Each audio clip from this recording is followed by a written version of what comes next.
And just to let you guys know, by the way, that a managing editor is the real editor. Because sometimes people are confused. So you're not getting like the #2 guy or anything. I'm the editor. It's a funny title. And it's because it has to do with corporate history at Time, which was started by Henry Luce. And back from people, maybe older people know about this, but he wanted to be the editor-in-chief. So he made all the people in charge of his magazines managing editor. So we're the biggest magazine company in the world. There's Time, Fortune, Sports Illustrated, People, InStyle, Real Simple. They're all part of our company, and they're all run by managing editors.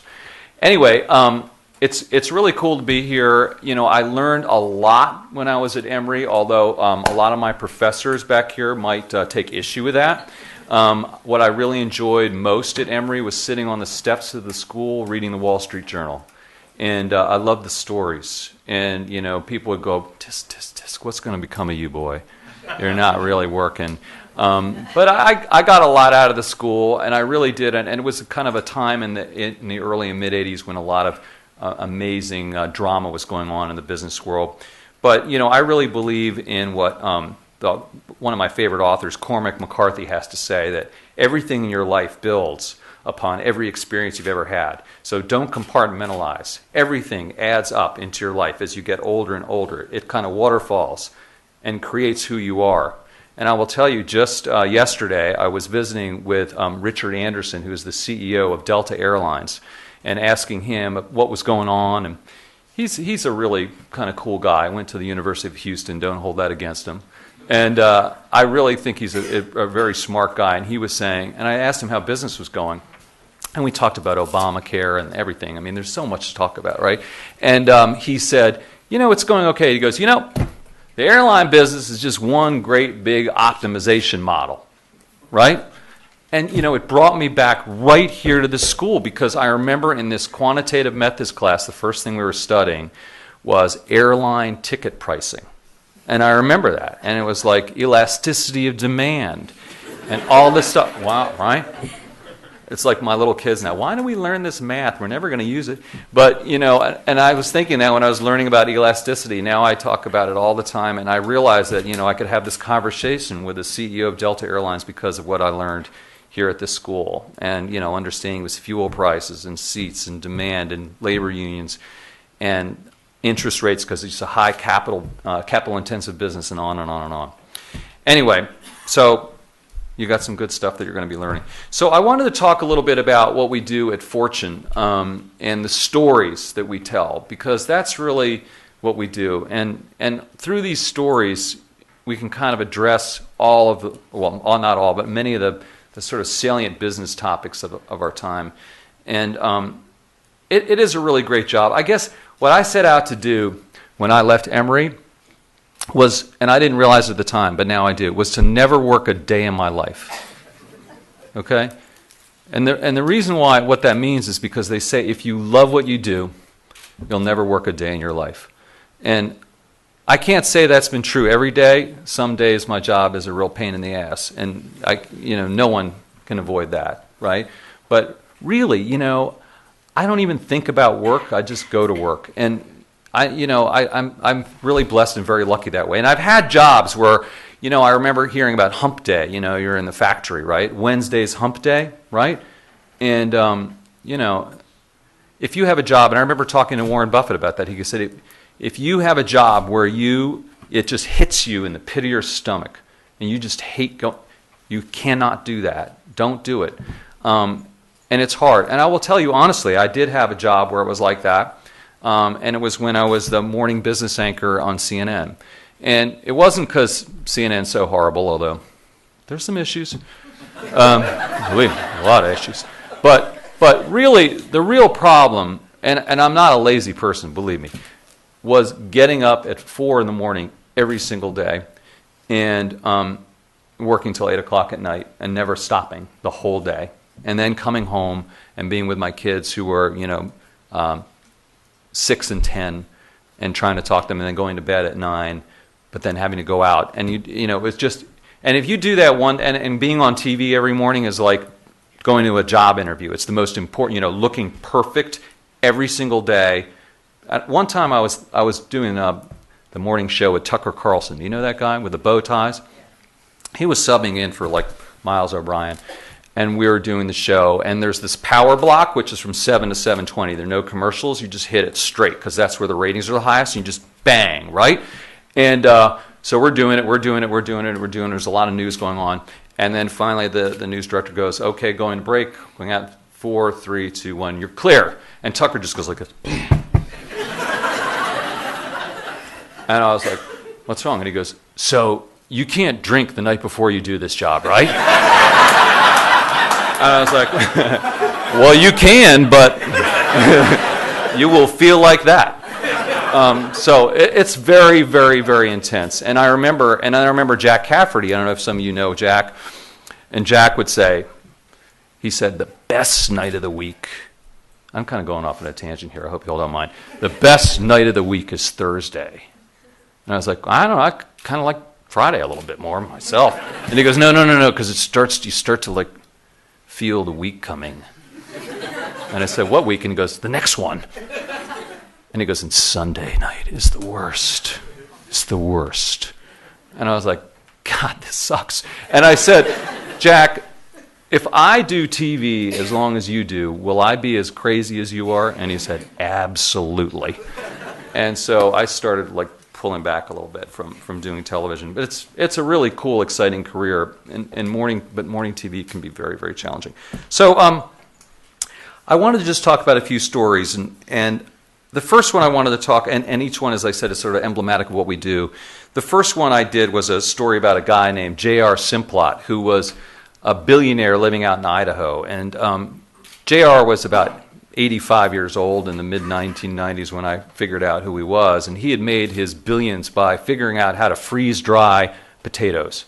And so what he did is basically create the French fry business for McDonald's. Because before that, you literally had to cut potatoes by hand and throw them in a fryer, and you couldn't scale the business, right?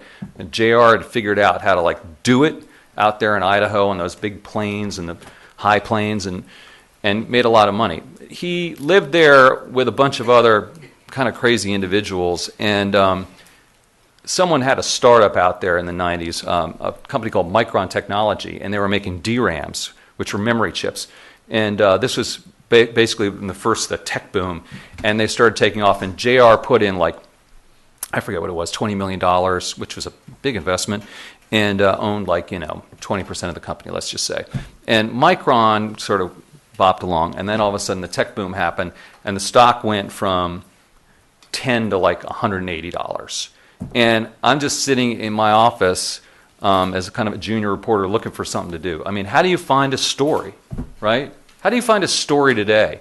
What's primary material? Trolling on the web, looking around.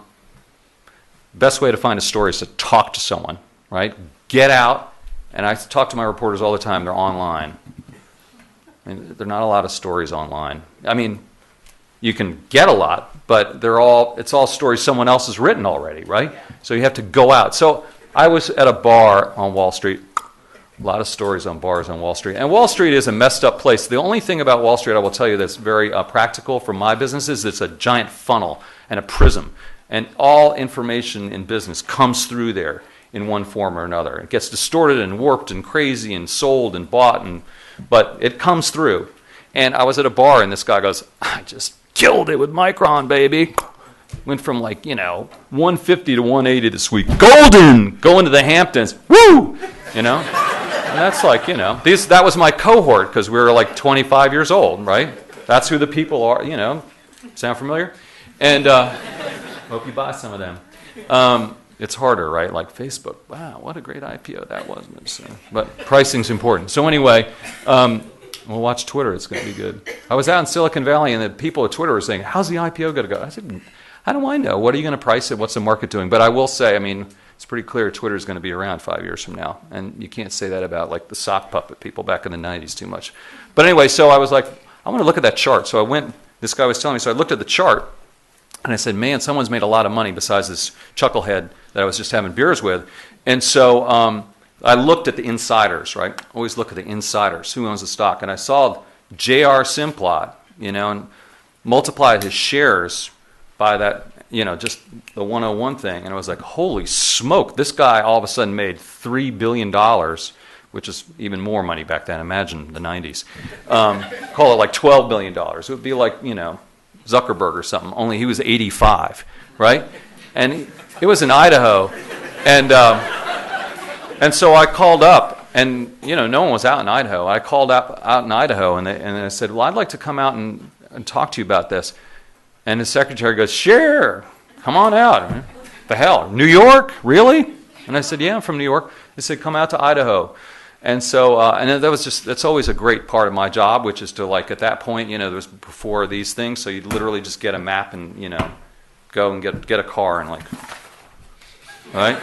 And drive somewhere outside of Boise, 50 miles out. And I got there, and he was like, pleased to meet you. And I said, well, what do you know about DRAMs? He goes, they're powerful. And it's a heck of a business we got. I tell you, it's a killer. And I was like, this guy doesn't know anything about technology at all.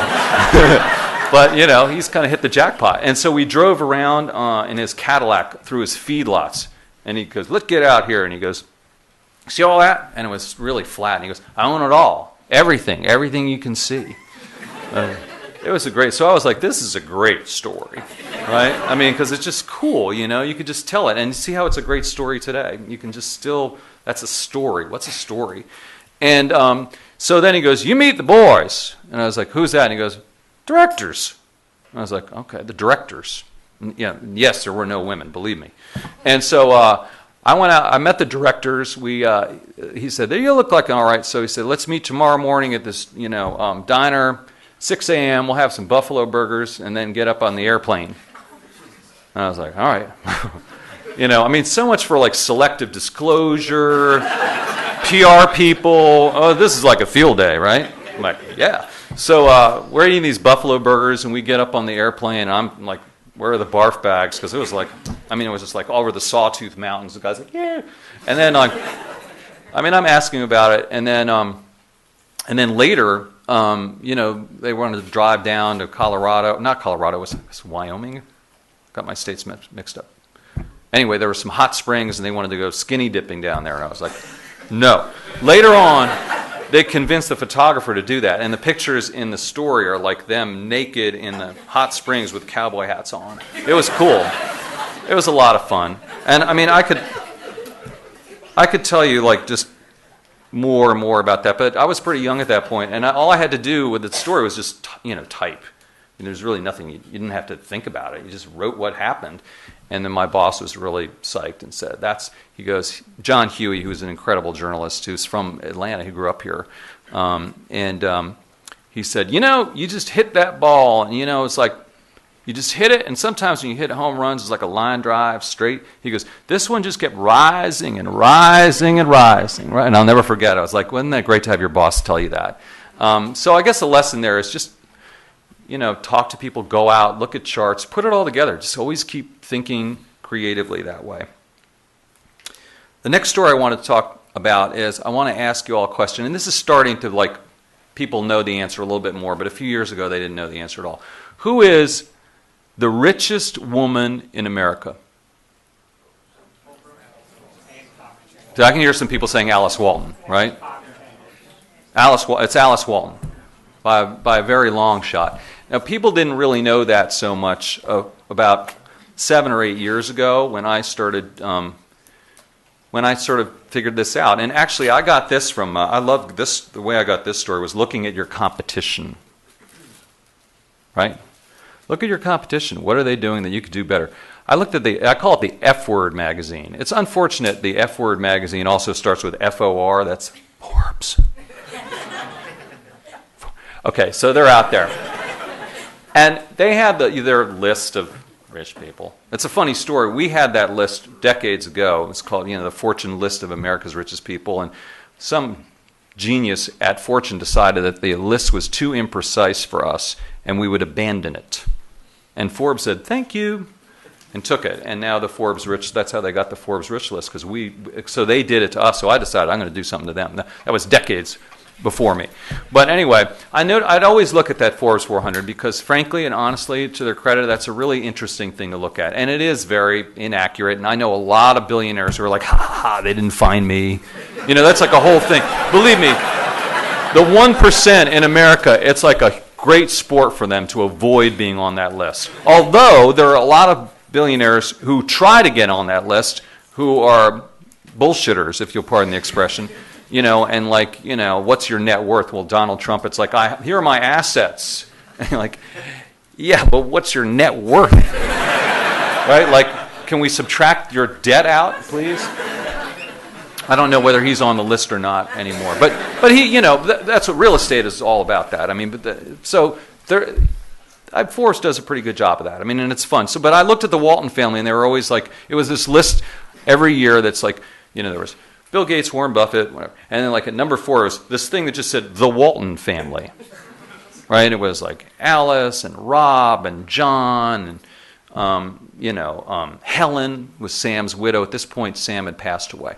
And they just said, and they're saying like, and the entry said something like, Helen was married to Sam. Right. Alice was their daughter. Right? And I was like, well, there's got to be a little bit more to it than that, right? And then you'd add them up, and they were worth $80 billion. Right? Like, right? $80 billion. Not $5 billion, $80 billion. Right? And so I called up down there and said, hey, I'd like to do a story, but right? I mean, and I called up the Walmart PR because a guy I knew, and he just said, man, they're not going to talk to you. They're not have no interest in talking to you at all, of course. And I said, well, I want to come down. They said, there's no one for you to come down to see, to Bentonville. There's no one for you to see. And so I said, okay. And then I just sort of kept at it, and I kept at it, and I kept at it. And then finally I went down, and I just started, you could see that this guy, Jim Walton, ran a bank called Arvest, which is the biggest bank in Arkansas. And so I walked in at Arvest and asked to see the manager and said, and he said, can I help you? And I said, do you want to open an account? And I said, not really. I said, do you know Jim Walton? I'm a writer from Fortune magazine. I'd like to know everything you know about him. And he's like, no, no, don't want to talk to you. But I knew this would get back to the Waltons pretty quickly, and it did. And then finally the Walmart PR guy said, listen, he told the Waltons, he said, listen, I'm not your personal PR person. I'm Walmart's PR person, not your PR person. So if you want to deal with this guy, and I told them, and this is the line I always use, I said, listen, I'm doing this story no matter what, okay? And you can work with me or not. I'm going to fill this glass up all the way to the top. And you can have a hand in filling it up, or I'll fill the whole thing up myself. And I'll find everything I can. And I have no agenda. And you have to know that, this is not Mother Jones, right? This is Fortune. We celebrate business success, but we want to tell your story. And so finally, the Waltons got the message, that they were going to have to deal with me somehow, and they went out and hired Jody Powell's PR firm, and Jody Powell was, I think it was Clinton's or Jimmy Carter's. Or Jimmy Carter, of course. What am I talking about? Where am I? You know who Jody Powell is. Jody Powell's a PR firm to assign someone to handle me, which was fine because I actually enlisted this guy, Lance Morgan, who was Daniel Patrick Moynihan's press secretary, and you can just imagine what a character that person would be. And he is a character, and he actually still represents the Walton family. And I told him this, and he said, well, you know what? I think it's a good idea because, to work with you because someone's going to tell this story, and you seem like someone that, we can work with. Now to my mind, there's like maybe control, right? So you have to think about what that means. But in any event, it took about 2 years, and finally I convinced them to talk. And I talked to Rob Walton, who's the chairman of the board of Walmart. I talked to Alice, the richest woman in America. Alice is she has that museum, Crystal Bridges, which is a very interesting story. And the story continues to this day. I mean, but still pretty, and they're in Bentonville. I mean, it's really, really great. I mean, they have no security. There's nothing. They walk around in jeans and T-shirts, and they like it that way. And I certainly don't blame them. And I have no intention of changing their lives. But I do think it's an interesting story. I met John Walton. John was an incredible character. I went down to the Delta in Mississippi and talked with him for a long time at his charter schools. He was a Vietnam veteran. He didn't talk to me about it at all. I found out he was in Special Forces. I met some of his colleagues in the Green Berets. They told me these stories of how he was awarded. He never told me this, how he was awarded a Silver Star in a firefight across the border in Cambodia and saved 3 soldiers. And he died after I did the story. So it was really good that he got his story out, and his wife was really grateful about that. I'm sorry that it was just an interesting thing. It was a heck of a story. Alice hates me kind of to this day, and but everyone got very emotional in this story. It was a big deal, and it was a cover story at Fortune. It was just called America's Richest Family, and boy, that's a compelling headline, I think. And Alice dislikes me because I reported 2 things, and they're both tough, but you can't not report them. One, she was censured by the Securities and Exchange Commission when she was working as a retail stockbroker in New Orleans. It was very difficult to get to how serious a transgression it was. It didn't appear to be that serious. But even harder for her was that she killed someone with an automobile with her Porsche one morning at 6 a.m. in Arkansas.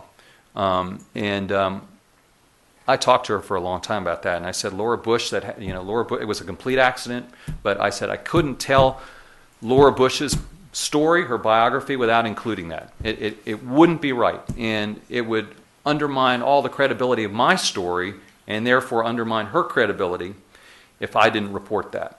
And I said, it was an accident. She goes, it's terrible. That woman's killed. I feel terrible, and you're going to dredge this whole thing up. And she would call me up and scream at me and cry, and it was very, very difficult. But it was a story that I'm very proud of. It didn't win any awards, and I'm really not surprised because, in my business, to write anything that's not negative about Walmart is not really seen as moving the journalistic body, thank you, forward. A lot of people have won a lot of awards for writing negative things about Walmart. And those stories are all very valid and very true and very worthwhile. And I think they deserve awards. But if you write anything, in fact, just generally, if you write positive stories about businesses, you're never going to win any awards. Never. And I think that's kind of too bad. And we don't shy away from writing positive stories. Positive stories in business are difficult because there's nothing my competitors would like to do more than, if this company hits the fan, 2 years later to say, Fortune magazine called them the greatest retailer on earth, and now they're in chapter 11. Okay? They love that. And I think that there's also, the role of the press is to be cynical and skeptical. Not cynical so much, I disagree with that, but skeptical. Skeptical about businesses, to question businesses. But our readers want to know, and I think you all want to know, how did Trader Joe's succeed? And we wrote an incredible story about Trader Joe's. Trader Joe's, a very, surprisingly maybe or not, secretive company. We asked to do a story on them. They said, absolutely not. We won't talk to you at all. No one can talk to you. They figured out who our reporter was. They put, circulated signs about who she was. And, if you see this woman coming to your store and looking around. And we wrote a story that was a very positive story explaining the magic and the secret of Trader Joe's. That didn't win any awards either, and we never heard back from Trader Joe's whether they liked the story at all. But listen, don't feel bad for me. It's a lot of fun, but it's also pretty interesting and challenging. And speaking of taking an unpopular stance, we've been doing a series of stories on Chevron and how they've been getting. I don't know if you're aware of the controversy in Ecuador.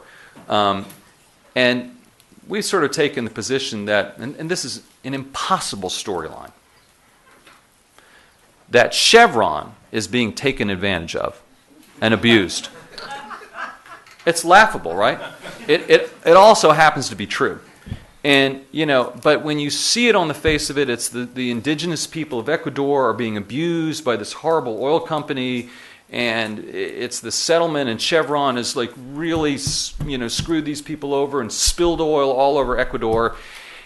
And it's not so much that it's completely untrue because actually it's a Texaco business that Chevron bought, and Chevron did settle for billions of dollars. But the guys on the other side, these plaintiffs' lawyers, are amazing and have manipulated everything and created the film that's completely untrue. And so it's on and on. But boy, you're going to have a tough time writing that story. We've written that story a bunch of times, and now it's really becoming known that this guy Donziger, this lawyer who's represented the other side, is starting to be. Even the New York Times has written some stories about how this guy is not who he seems to be. So it's a lot of fun. But it's hard. And I just want a couple other ones really quickly here. When we did a story about Enron, we had a hard time doing that because Enron was sort of the darling of Wall Street at that point. And a woman named Bethany McLean was the writer. And she was a young woman, went to Williams College and was a math major, and then went to Goldman Sachs and worked for 2 years. And decided she'd had enough of it. And she quoted a Goldman Sachs analyst in the story that says, Enron has built unique and, in our view, extraordinary franchises in several business units in very large markets. That was March 5th, 2001. And then it began to unwind with her story and went into bankruptcy in December. Jeff Skilling, you may remember his name, went on TV and said that Fortune, it was actually in Congress where he said that Fortune girl doesn't know what she's talking about. And these are powerful people. They'll call your boss up, they'll call your boss's boss up, they'll call the chairman of the board of Time Warner up, they'll call the country club, the head of the country club of the board of Time Warner up.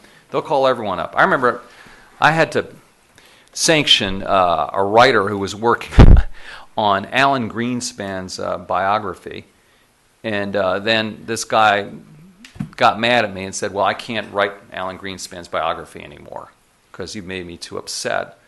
And so Alan Greenspan called up someone to try to put pressure on me. And, you know, it's like, and at that point he was the chairman of the Federal Reserve. So, you know, there's not going to be any Fed policy if you don't lighten up, was sort of the message. I was like, what? Right? Okay. But just to give you an idea. And it's interesting that way. Anyway, later Bethany was able to go on and turn this into a book, The Smartest Guys in the Room, and a movie as well, and get an Academy Award for that. It's really great work. Pfizer is a story that we had fun doing as well. And so I said not to look at secondary sources, but here was one where it was really fascinating to me. On Sunday, December 5th, 2010, Pfizer announced that CEO Jeff Kindler was stepping down. He said he needed to recharge his batteries and spend more time with his family. Right? I mean, everyone knows that's, not true.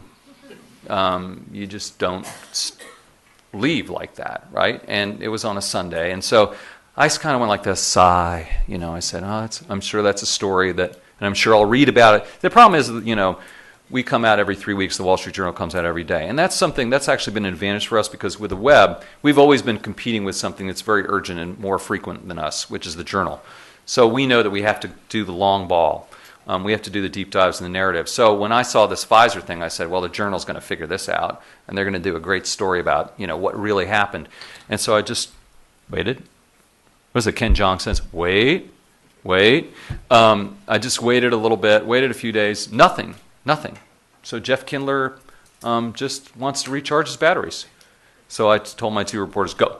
And it was amazing. I mean, they found out that that there was this incredible dysfunction going on at the company with Hank McKinnell, the CEO, former CEO. The board was amazing. The head of HR was flying around in helicopters, firing people right and left. They had no products.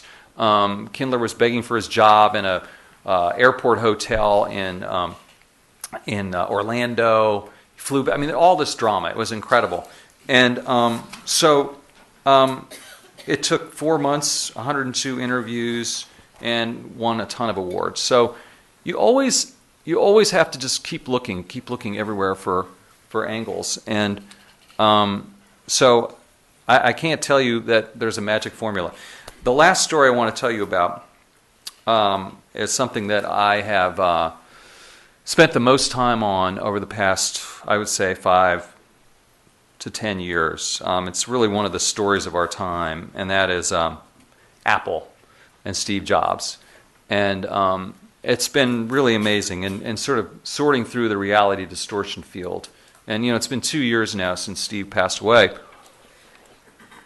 And things are very, very different, changed a lot. But obviously, his legacy is incredible. He was one of the geniuses of our time. He was the Thomas Edison of our time. He revolutionized, not only computing, not only telephony, the music business, the film business, retailing, product design, all those businesses he's revolutionized. And he was also a pretty incredible guy. But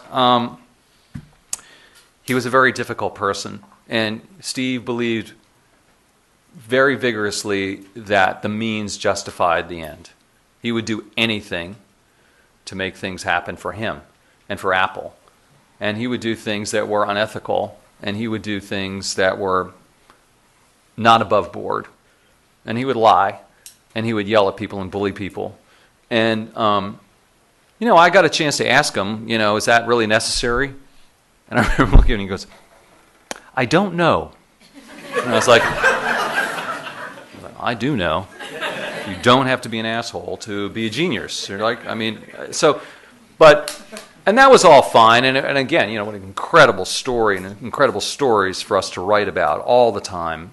But I knocked heads with him, and I don't know if any of you read Walter Isaacson's biography of Steve, but I think you should read it. I think it's an incredible book. It's flawed, and Walter, who I know very well, is the head of the Aspen Institute, wrote that book under incredibly trying circumstances. So he's writing a biography of, the Thomas Edison of our time, control freak, non-paral, while he's dying of cancer.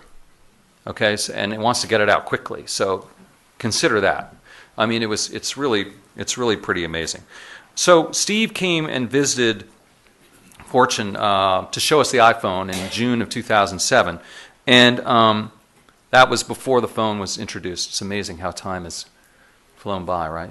And there was an stock options backdating scandal thing going on at the time, and we asked him about that, and he said that's a lot of hooey. I'm totally not involved in that at all. Well, I think that he really got a big pass from the Justice Department in San Francisco, by the way. We were never able to prove it, and he threw some people under the bus, including his general counsel and some other people. But in any event, we were very interested. And Carol Loomis, who is 83 years old and is a full-time writer at Fortune magazine, you'll be happy to know, and is a very dear friend of Warren Buffett's and plays bridge with him online a couple times a week, and is a remarkable human being and the smartest person I know. And gets a kick out of calling me her boss. Yeah, right. She listened to Steve's little harangue, and she said, he's lying about that stock option stuff. Meanwhile, I was up in John Huey's office with Steve Jobs, and I'd been the editor only a few months, and he started yelling at me and saying, I can't believe that you at Fortune, you don't have anything going on in Silicon Valley at all. You got no one covering technology. You let this one woman, Betsy Morris, go to this other magazine portfolio. You have no clue. A guy from another magazine, who will remain nameless, was also sitting in the meeting taking notes, like, oh, I'll listen there. And I was like, why are you jumping my bones like this? I don't even know you. There's ways to, I believe in bedside manner. I believe very strongly in that. In other words, there's a way of getting that point across without putting it that way. Steve never believed in that, and he thought that was a weakness, right? Why sugarcoat anything? Well, here's how you do it. It's like, well, who do you have in Silicon Valley? Really? How strong are. There's a million ways to have that conversation. Instead, he just said, you suck. Really, and like in front of my boss was like, my boss knew him, and he was like, yeah. But anyway, I just thought he was a big jerk. And I said, I just started this job. I didn't lose this other writer. She left before I came here. And nice to meet you, too. And he goes, yeah, yeah, yeah. And then he said, and I said, all right, well, we'd love to tell the story about the iPhone, you know? And he goes, listen, if you want to do stories with us, this is kind of how it works. You call up Katie Cotton at Apple and, you know, talk to us about who you want to write the story, and we'll see if that's the right person. We can decide whether it's a good story, and we can, you know, tell. And I was like, in my mind, it's like, that's not how this works. You know, but a lot of other people in my business, that is how it works with Apple. And I wasn't going to do it. And I know it sounds kind of self-serving, but it's true. And believe me, I've had so much headache for this. But I came down and I was pissed. I mean, I was really pissed. And I said, and remember, he wasn't quite the genius then that he was now. He was still like, he was pretty much of a genius. But anyway, I was mad. And then Carol Loomis came up to me and said, he's lying. And so I was like, you know what? Why don't we tell the real story about Steve Jobs, right? You know, because you heard about this, like, parking in the handicapped spaces and all that. I was like, and it hadn't really been put together at that point. So I said, why don't we do the real story about Steve Jobs? And so, you know, Carol said, that's great, let's do it. So I called up Peter Elkine, who was Bethany McLean's partner on Enron, and said, I want you to go to Silicon Valley, and I want you to find out and tell the real story about Steve Jobs. We can talk about his accomplishments too, but, you know, we're not sugarcoating. We're going to tell a balanced story. And so about a week later, my phone rang, and I'm going to, you know, quote Steve. And so if you don't like very nasty language, cover your ears, okay? Seriously, okay? Because he said, what the fuck did you do but putting your Enron reporter on me, right? And I said, oh, nice to hear from you. And that began the wonderful part of our relationship that lasted, you know, really until he passed away. And it was, but it was very up and down. We never really were able to nail that stock option thing, much to my regret. And that's still out there, but it's ancient history at this point. But we did discover that Steve lied publicly and proactively about when he found out when he got sick. Okay, remember, like, famously, I discovered I had cancer, and I think he may have even said it at that Stanford graduation speech, which is an incredible speech. This is the complicating factor of Steve Jobs. It's incredible, and it's also duplicitous. I mean, it's very complicated, very complicated. So he said, I got sick here, and then I got an operation, and now I'm telling you. Well, we found out that he got sick a long time before that. And he found out we were going to report that, and he said, it's nobody's business. You know, on and on. How dare you? This is cancer. How dare you? You know, this is personal.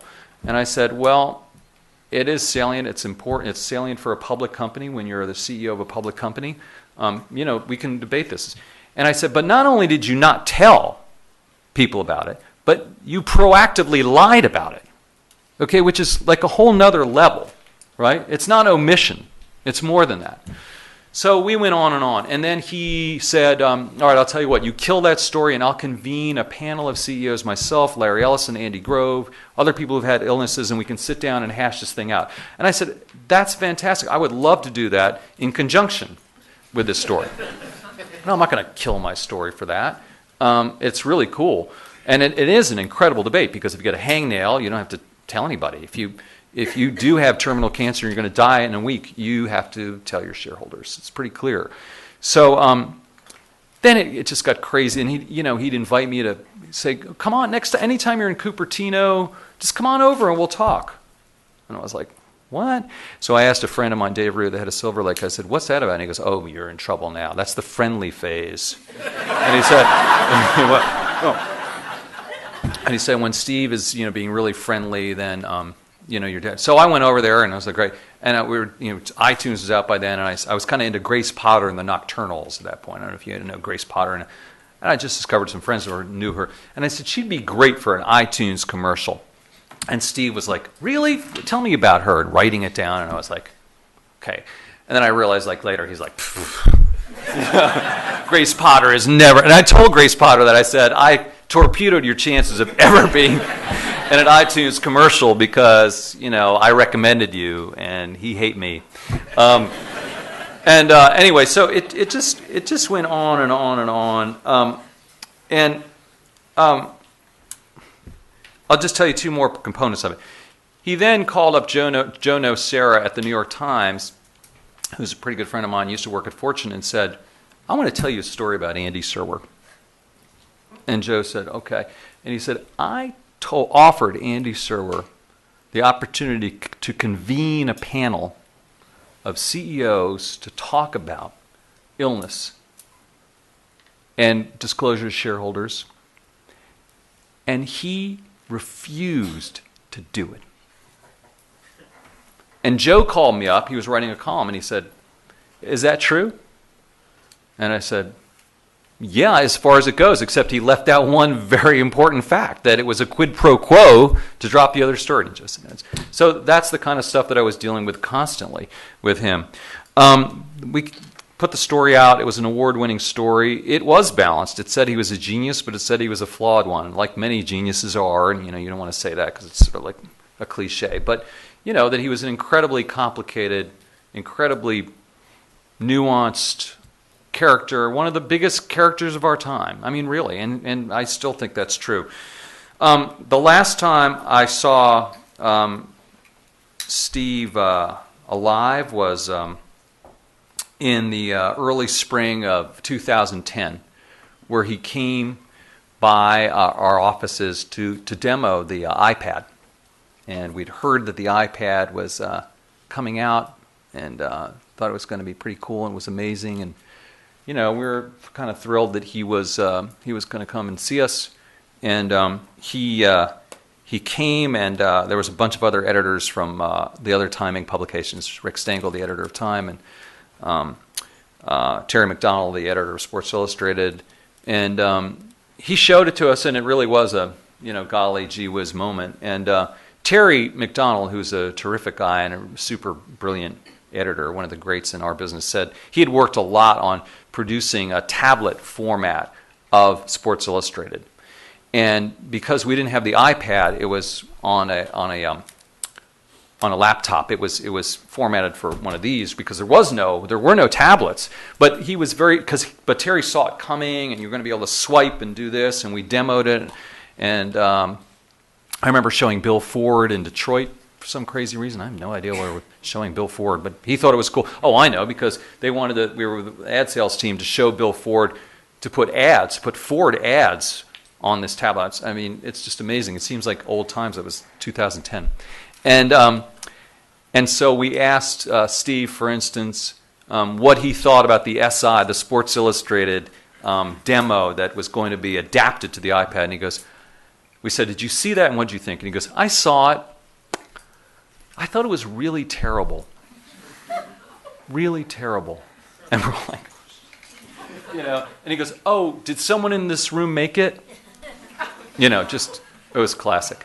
I mean, I almost couldn't stop laughing because it was just one of those Steve moments. And then he was talking about Apple, and he said, we're really a very flat, and I was sitting right next to Steve, and he was like, right at this table. And so he was talking about Apple and the organization and how great the organization is, and it is an incredible company, and it still is an incredible company. And he said, we're a very flat organization. We don't have anyone reporting to everyone else. And I'm like, that's not true, but okay. But I said, listen, Steve, I'd really like to tell that story. I feel like that's a story. I mean, and you got to remember, people want to read everything, and still do a little bit less, everything there is to know about Apple. I mean, our Apple covers would just sell off the newsstand. People want to read about Apple. And so this story about the organization that is Apple, people I thought would really want to read that. So I said, could we tell that story about Apple? And he said, he looked at me and he went like this. He went, no. And then he took his glasses off and he said, no, not right now. And I looked at him, and he was crying. And I remember watching the tears falling off his cheek onto his black shirt. I don't know if it was a turtleneck or a T-shirt. I don't really remember, but he was like crying. And he looks at me and he goes, I used to have a lot of friends at Fortune, but I don't anymore. I don't. And you know, what do you do with that? And the rest of the room, all the others are like, what? And again, you know, it's like, here's a guy who has cancer. He's a genius. He's manipulating you. He's an emotional person, though. He is really crying. Okay? You know, is it the medication, right? Because he's on a lot of medication. No, seriously. So what do you say? What do you say at that moment? Remember, it's like live, right? There's no rehearsal. I had no idea this was coming at all. And I said, Steve, everything we've written about you and Apple is true, and we stand by everything we've done. And we've written a lot of stories that put Apple and you in a positive light, as well as things that weren't so favorable. But we want to tell your story, and we want to tell Apple's story. We always do. And he just went, I know. And then the room was completely quiet. And then the head of technology at Time Inc. goes, so, is it going to run HTML5? I was just loaded. I was like, the HTML5 question is an icebreaker. You know, it's like... Anyway, those are the stories that I wanted to tell you guys about. And, you know, it is a really fun job. And if you ever want to get into it, you should. It's changing like crazy. I mean, there's a million things we could talk about the media business, but we're kind of running short on time here. Oof. I don't know if we have any time for questions. Oh, we have some time. Good. So if anybody has any questions, I would love to take them if that's possible.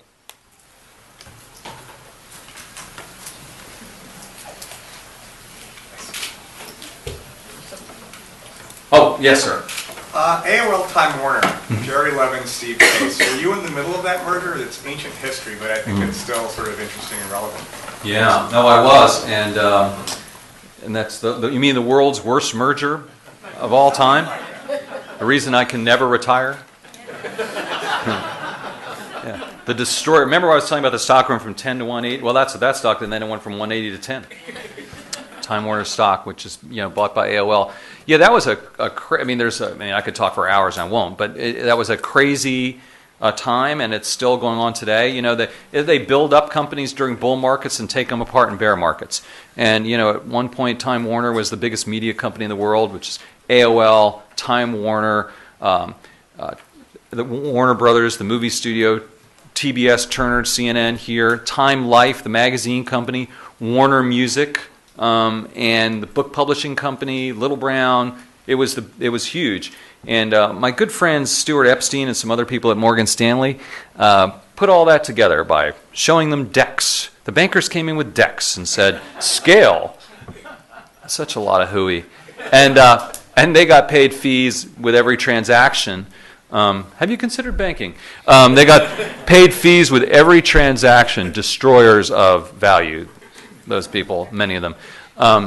There is no such a the scale, come on, really? So they put this thing together. They made a lot of money putting it together. They've been taking it apart, and the same bankers have been advising. It's truly unbelievable. And so now we've shed the music business, the publishing, the Time Life books, which is those late night CD offers, they've all got to keep the name, which is very confusing. These companies, Time Warner Cable is no longer part of Time Warner. They got to keep the name.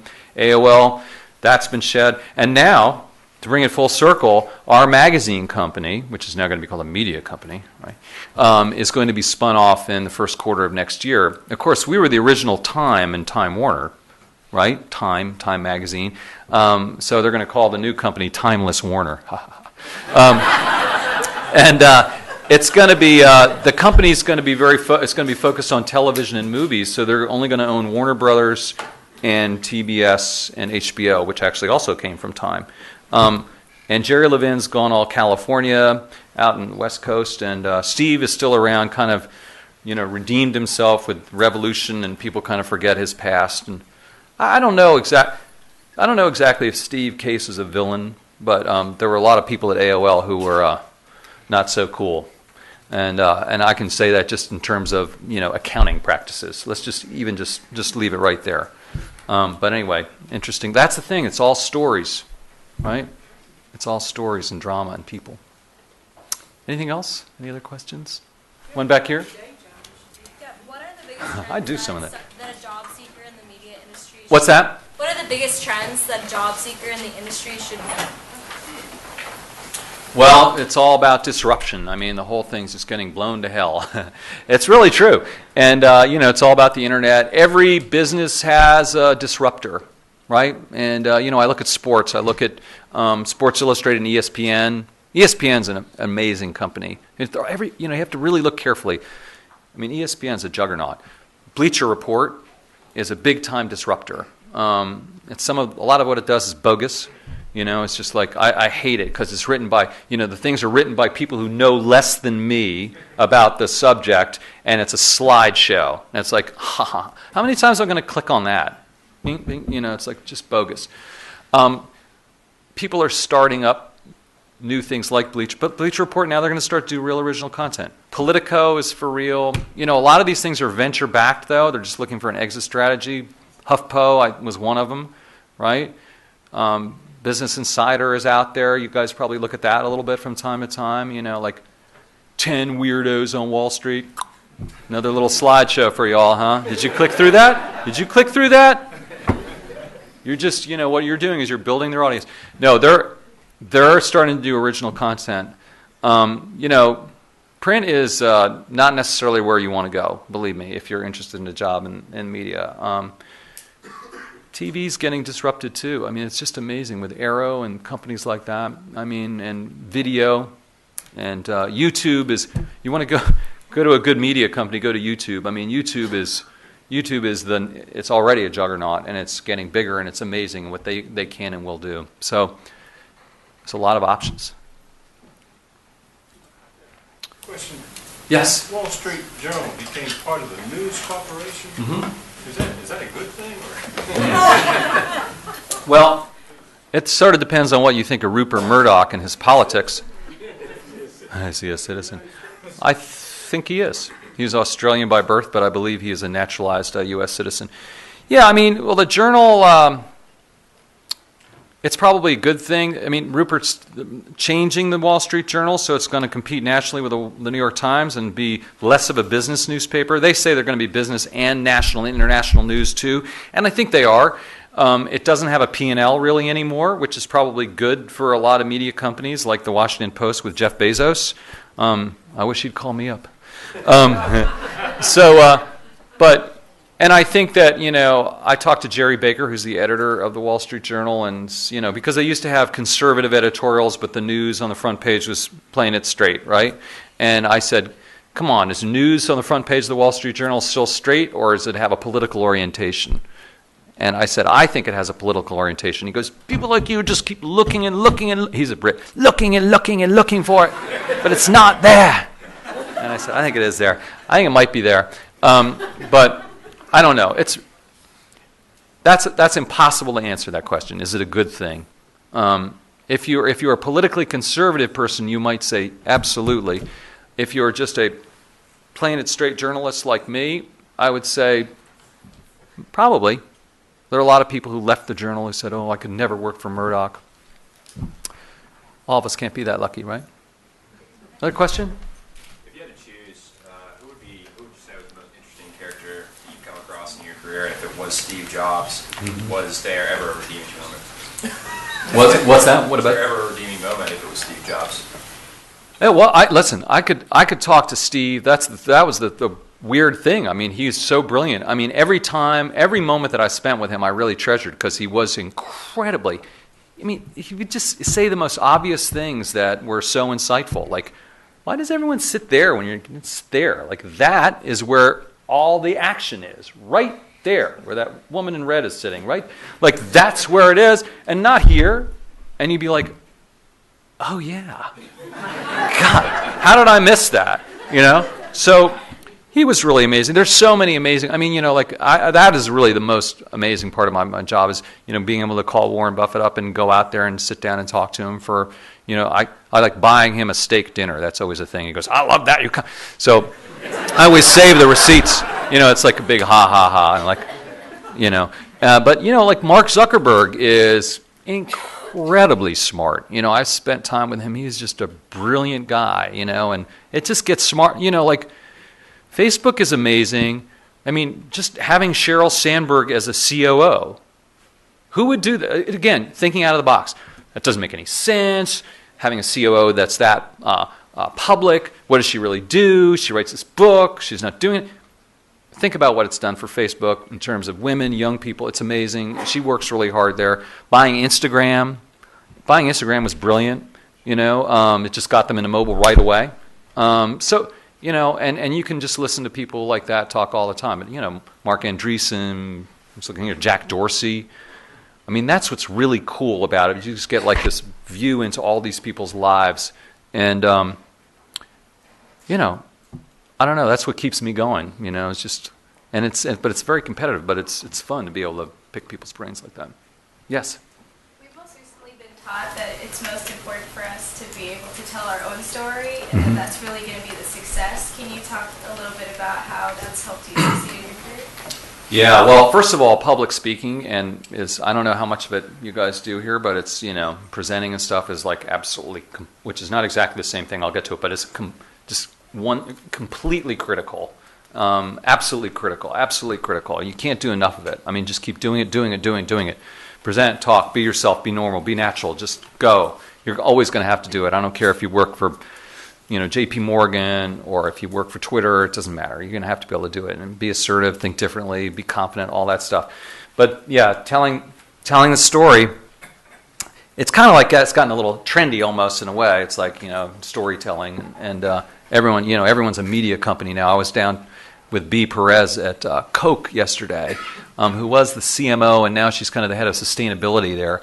And they're starting, you know, they have like this website, and it's called Journeys, and they don't have Coke.com, and they're doing all this media, and they're telling stories, and she's like, we're going to have writers, and they're going to do this, and it's Coke, and I said, Bea, for the record, we're not going into the beverage business, just to be clear, right? I was like, get away, right?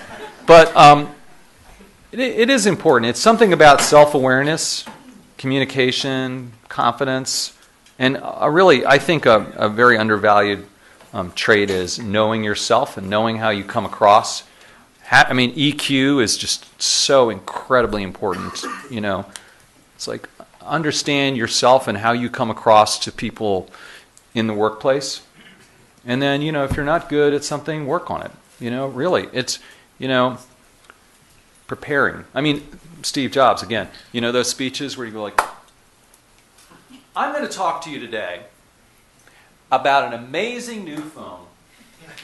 You know those speeches? You've seen those things. And if you haven't, watch them. They're all available. You know, just watch them. He practiced those things like crazy. Like crazy. He would practice and practice and practice and practice, right? And he made it look just completely natural. But, you know, TED Talks is the same thing, right? You watch TED Talks, those people practice those things, right? And it's like, how do they do it? Well, because, you know, first of all, they're talking about something they know very intimately. But second of all, they rehearse, practice, right? Yes? What's your view on Hank Paulson? I like Hank Paulson a lot. I think Hank is, you know, one of the few people who comes out as kind of a good guy in the financial crisis, and I think that people should really respect what he did. And, you know, I like the fact that he tells people of his own party when they're, you know, being out of line. Anyway, we should probably stop. So anyway, thank you very, very much. Thank you.